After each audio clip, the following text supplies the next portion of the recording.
Salam damai, salam menyambut Christmas Day tomorrow morning. Today is December 24, 2020.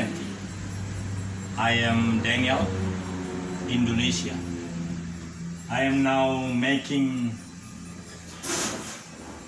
the free, alam terbuka. Dalam program 30 menit ini, saya sungguh bahagia mau menyampaikan kepada seluruh kita di Indonesia Damai maupun di segala tempat di mana siaran ini bisa dicapai. Satu minggu ini, saudara, ini adalah sumur bor PSBB, pemasangan sumur bor pengganti di sini. Ini taman rumah saya di sayap sebelah kanan di Jalan Pajar 74A RT 6 RW 2 Kelurahan Geger Kalong, Kecamatan Sukasari, Bandung, Jawa Barat. Really, I want to express to all of you my experience, my special experience this past day. Lebih dari belasan tahun kami sudah mempunyai sumur bor. Posisinya 1 meter di belakang dinding paling depan. Nanti saya tunjukkan. Waktu membangun dinding ini, sudah ada suatu diskusi. Kalau dinding ini dibuat supaya menambah ruangan begitu, maka nanti ketika sumur bor ini diangkat ke atas, katakan 20 meter atau belasan meter sumur bor itu, maka dia tidak bisa untuk punya space untuk mengambil air. Sudah dibicarakan waktu itu. Jadi kita jangan bikin dinding di sini supaya nanti waktu memperbaiki air itu, mengangkat alat yang menyedot air itu yang selalu selama ini itu memang harus di yang dua itu. Saya lupa namanya, tapi tempat itu adalah tempat yang boleh dibersihkan bila air itu tidak lancar. Jadi sumur pompa itu membutuhkan seperti ini, tempat lowong. Kalau bisa lebih dari 5 meter. Ini saya kira 8,5 meter. Bagus. This is the reason why I have this week I have project PSBB. PSBB biasanya adalah yang kaitan dengan COVID-19. Tapi kalau di sini PSBB adalah pemasangan sumur bor pengganti di sini. Saudara-saudara, menarik sekali, cukup mahal untuk membuat sumur bor pengganti di luar ini. Dalam waktu 3 hari. Saya senang karena meskipun mahal, itu memberikan sukacita kepada 5 orang yang mengerjakan. Satu namanya Lili, adalah semacam pemborong meskipun dia juga adalah tukang bor air, dan 4 orang pekerja keras, muda-muda. Jadi saya rasa 45 tahun lebih. Saudara-saudara, menarik sekali apa yang kejadian ini. Jadi saran saya kepada siapapun, khususnya keluarga-keluarga muda,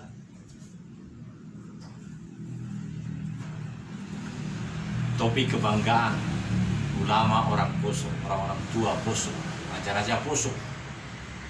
Saya sengaja buka topi kebesaran dan saya santai-santai saja.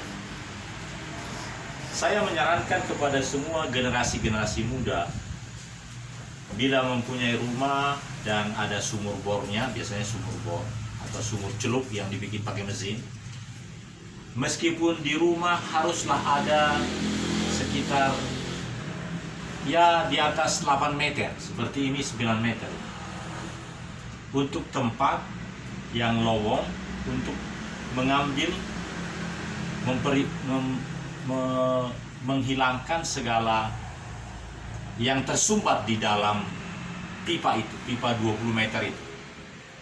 Katakan 18 meter pipa itu, kalau 6 kali 3, 18. Nah, yang 18 plus 2 lagi, itu kan ada bentuk di mana terjadinya air cut, pipa di atas bawah. Nah, itu ada semacam segitiga pertemuan itu. Nah, itu selalu akan menjadi, saya lupa namanya, itu akan diperlukan apabila sudah 5 tahun atau berapa lama untuk diangkat ke atas dan dibersihkan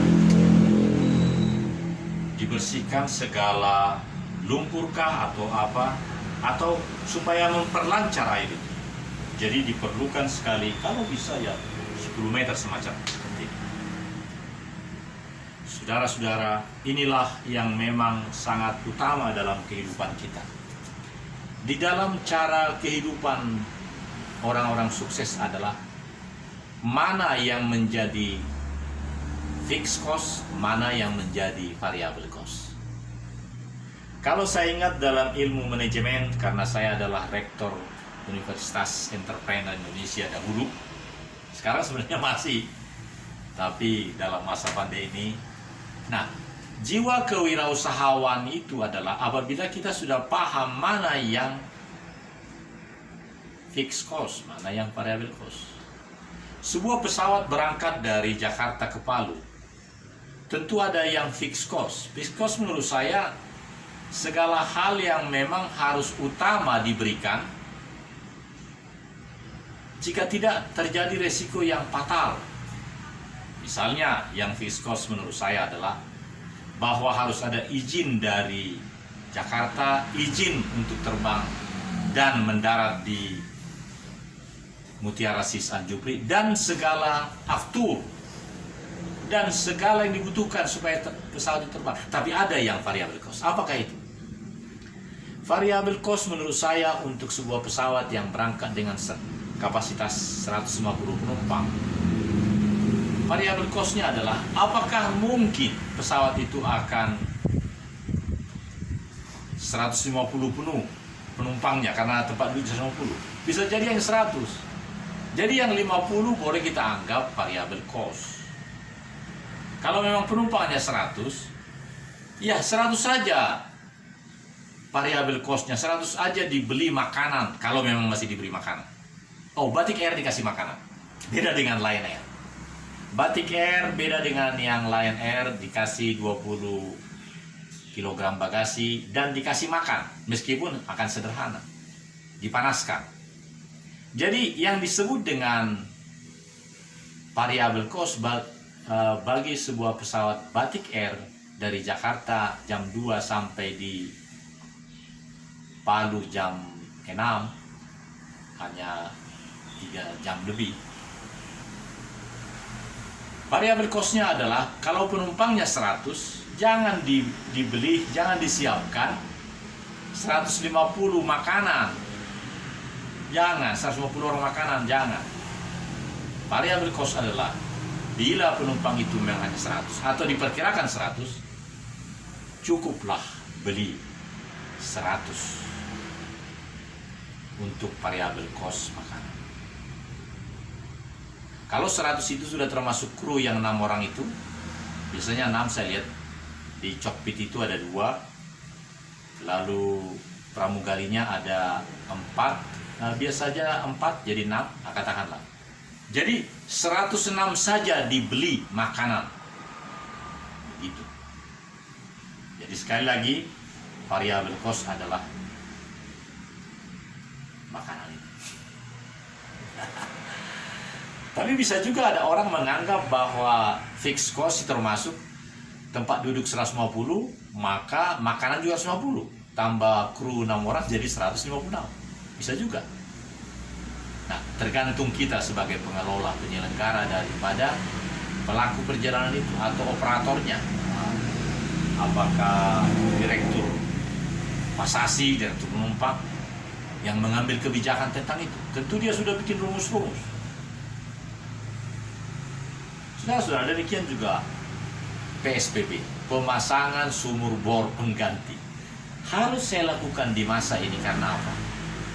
Karena di awal itu sudah tidak dipikirkan mana yang fixed cost, mana yang variable cost. Menurut saya menyiapkan 21 tahun yang lalu pompa di 1 meter di belakang dinding rumah paling depan ini, fixed cost-nya adalah bahwa sampai dengan 50 tahun yang akan datang, pada waktu 30 tahun yang lalu ya, karena ini sudah 21 tahun, bahwa tidak akan dibikin bangunan di sini. Begitu kira-kira. Itulah yang disebut dengan fixed cost. Lalu di mana variable cost-nya? Variable cost-nya menurut saya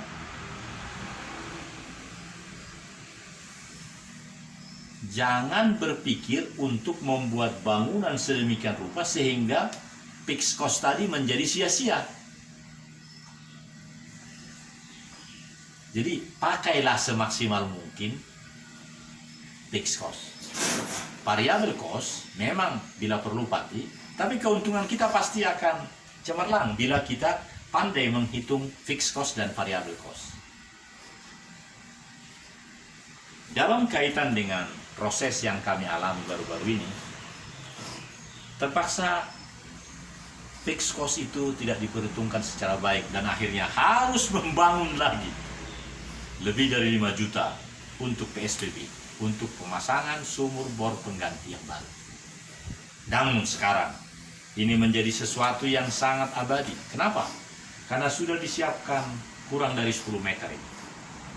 Jadi 4 tahun lagi, 40 tahun lagi, asal diketahui orang yang masih hidup bahwa disinilah sumur bor itu, dan bisa langsung diangkat, diperbaiki. Itu sedang-sedang. Jadi intinya adalah dalam manajemen kehidupan perlu kita memahami mana yang fixed cost, mana yang variable cost. Ibu bapak yang saya hormati, mari kita masuk ke tema yang kedua tentang partai kita. Partai Indonesia Damai, saudara-saudara. Saya sengaja tidak pakai baju ungu, tapi ini sepertinya agak ungu juga, biru ya. Sebenarnya saya senang untuk mendapat ungu. Di antara anggrek ini ada yang putih. Oh, ini banyak anggrek ini. Istri saya, saudara-saudara, dia tidak dahulu di sini semacam keladi-keladi itu. Ternyata batang keladi-keladi itu merusak dinding. Sedangkan kalau ini tidak. Meskipun anggrek ini kayak benalu, dia bisa diberikan arang. Arang 1 biji 2 biji cukup menjadi kekuatan anggrek itu. Lalu di sana ada pohon yang keladi-keladi, yang kuping gajah itu sudah dibabat habis. Batangnya rusak, karena batangnya merusak bangunan. Dan yang terjadi adalah apa? Ada sedikit di situ keladi-keladi itu. Keladi itu juga rupanya bisa mendapat kekuatan dari pohon dan anggrek itu. Nanti akan saya pertunjukkan, 10 menit terakhir akan saya tunjukkan bagaimana indahnya rumah yang banyak anggrek-anggrek. Saya menawarkan saudara, di rumah Anda, supaya ada home sweet home, jangan pakai yang bukan anggrek. Tapi anggrek juga ada cara tersendiri bagaimana membuatnya sehingga indah. Saya menikmati betul pekerjaan istri saya. Dia tadinya di sini adalah bunga-bunga keladi, kuping gajah, sekarang dibabat habis, dibuang, dan ini sekarang anggrek-anggrek. Satu contoh yang luar biasa. Maka jangan merasa sungkan untuk berubah dalam kehidupan. Karena ternyata pola ini sesuatu yang sangat baik. Dan saudaraku, baru 15 menit. Dalam perjalanan kita, kembali kepada partai. Jadi di partai itu Barusan saya bercakap-cakap dengan Bendahara Albert Matius. Dia orang muda. Dan dia sangat menghargai Panglima, Kapolri, segala macam. Yang saya heran adalah dia seorang muda dan dia sama sekali tidak menaruh rasa hormat. Saya sebagai ketuanya. Yang namanya Kapolri, semua itu Pangda, Panglima TNI, itu semuanya kan adalah orang-orang muda yang masih aktif, yang punya posisi. Saya tidak habis pikir, saudara-saudara. Saya kan sudah 5 tahun menyelesaikan itu semua. Meskipun pangkatku kolonel, tapi menurut saya mission accomplished. Mereka adalah milenial. Kalau dalam WHO, Badan Kesehatan Sedunia, mereka adalah di bawah 65 tahun. Mereka adalah pemuda-pemudi, youth. Termasuk saya youth juga. Tapi sebentar lagi saya tidak youth lagi, saya akan jadi parent. Artinya saudaraku adalah kita adalah yang lebih senior, mereka adalah junior. Tapi yang seorang yang bernama Albert Matius ini, berkali-kali saya ke Palu, ke Jawa, ke Palu, sama sekali tidak ada rasa respeknya. Saya heran saudara, kenapa begitu ya? Bukankah dia seorang bendahara partai dan saya ketuanya, dan juga dia yang benar itu adalah kalau memang dia punya semangat untuk membangun bersama-sama Partai Indonesia Damai ini di Sulawesi Tengah, dia harus lebih banyak kreatif atau mendengar bagaimana membangunnya. Tapi rupanya dia dua kaki yang tidak sukses. Ada orang dua kaki sukses. Contoh, Insinyur Joko Widodo Siregar.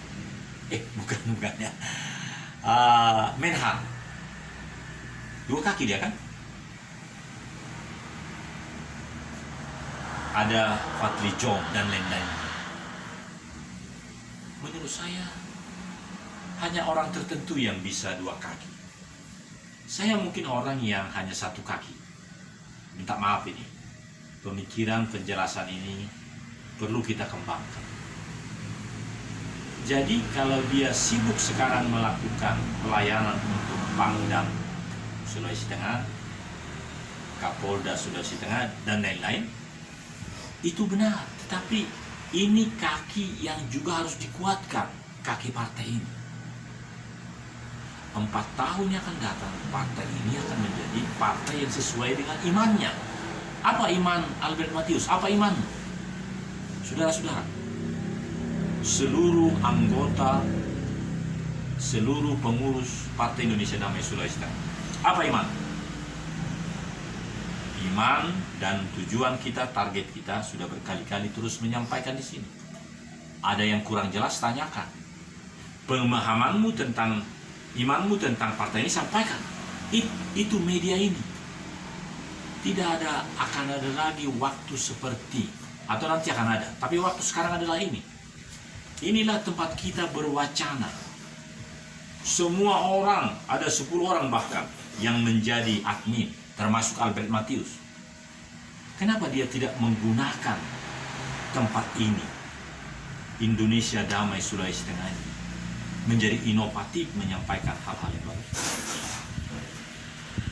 Saudara, kita perlu kesadaran baru. Saya baru sadar, saudara-saudaraku, bahwa potensi yang ada pada diri kita haruslah dimanfaatkan. Ada saatnya potensi itu tidak ada. Dan sekarang pun bisa kita katakan ada orang hidup, tapi tidak menghidupkan. Ada orang hidup,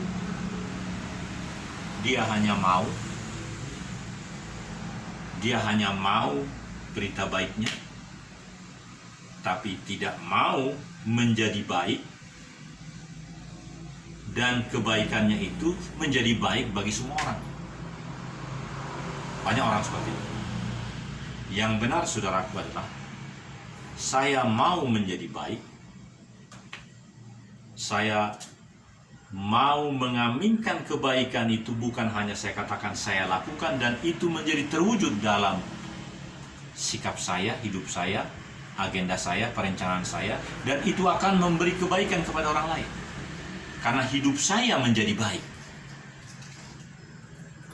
Saya menjadi kebaikan bagi orang lain. Ini yang harus ada di Partai Indonesia Damai. Ini sangat-sangat penting. Terlalu banyak manusia di Indonesia yang tidak melihat hal ini. Sehingga sampai dia meninggalkan dunia ini pun,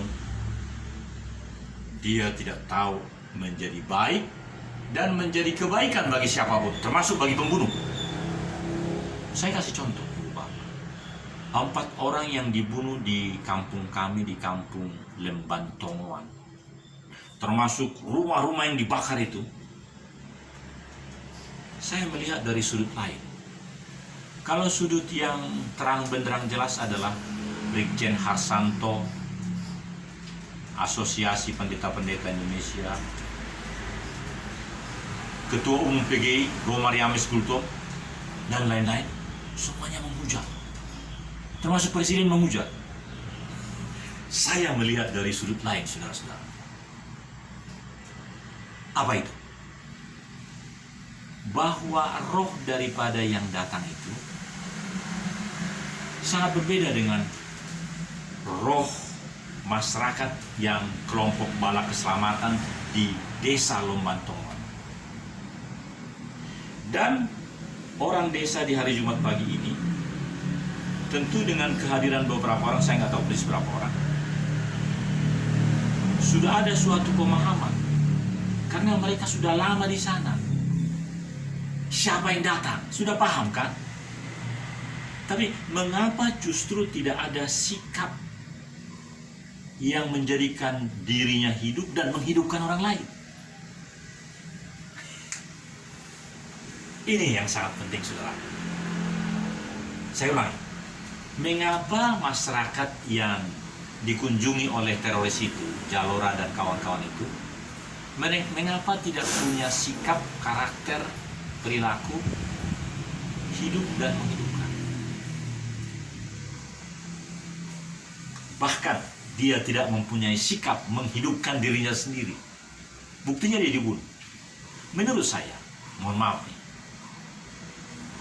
ketika katakanlah 2, 3, 4 orang atau sekaligus nomor, tapi setiap orang di desa itu atau rumah-rumah itu,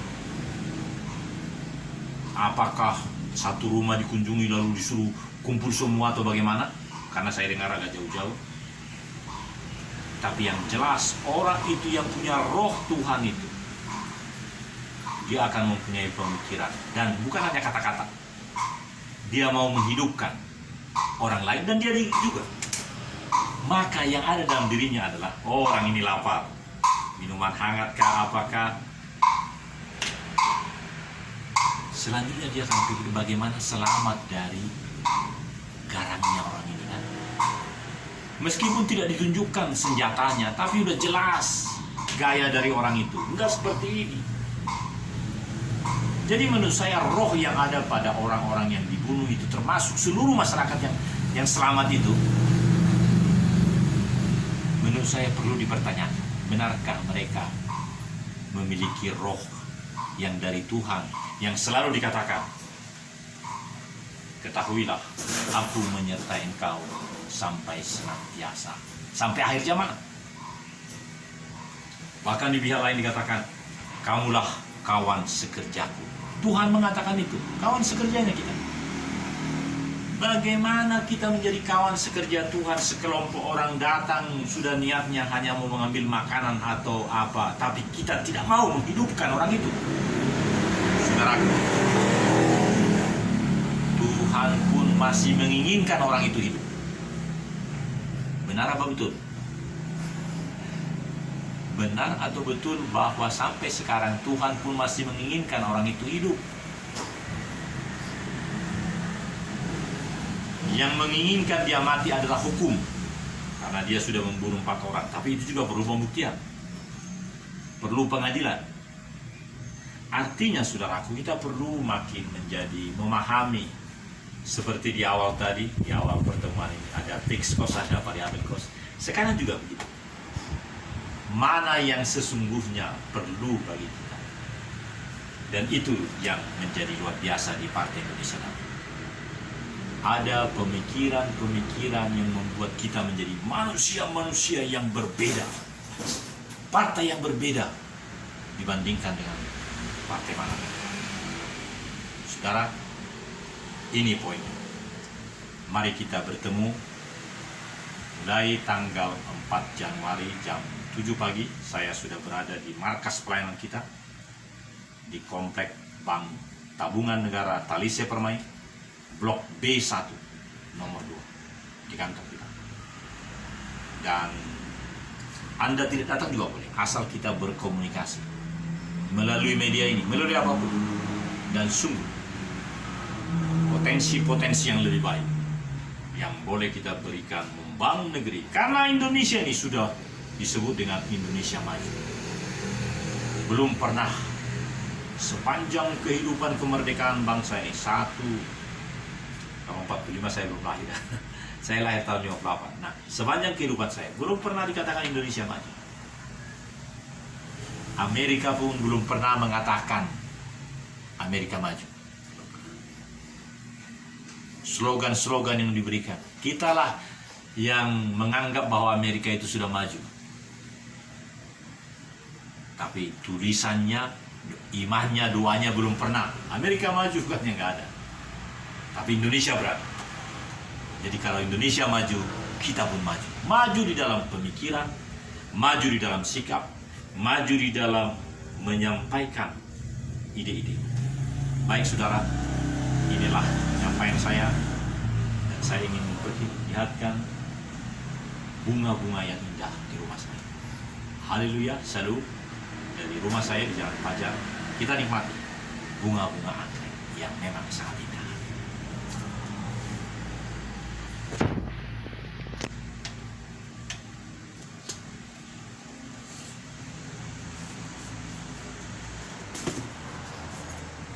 Inilah dia.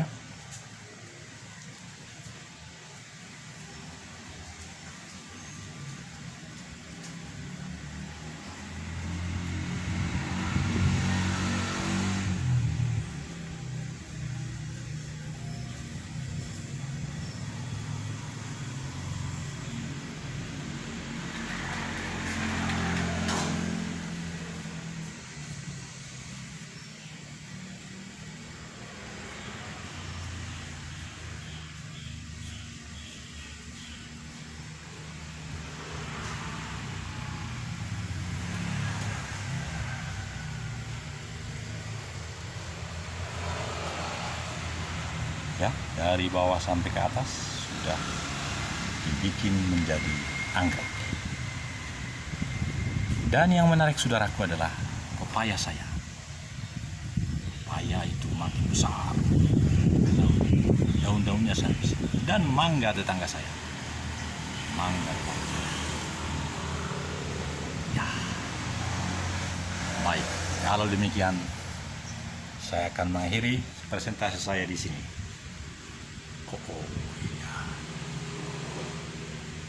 Ya.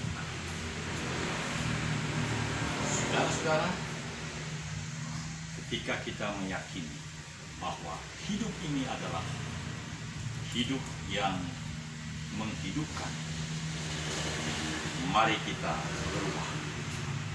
Hidup yang menghidupkan berarti ada inovasi, ada kreativitas, ada pemikiran yang lebih jemput bola, memberikan pelayanan yang lebih baik dari apa yang sebelumnya.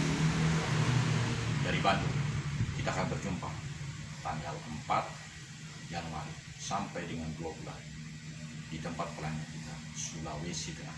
Shalom. Damai hatiku, maju Partai Indonesia Damai.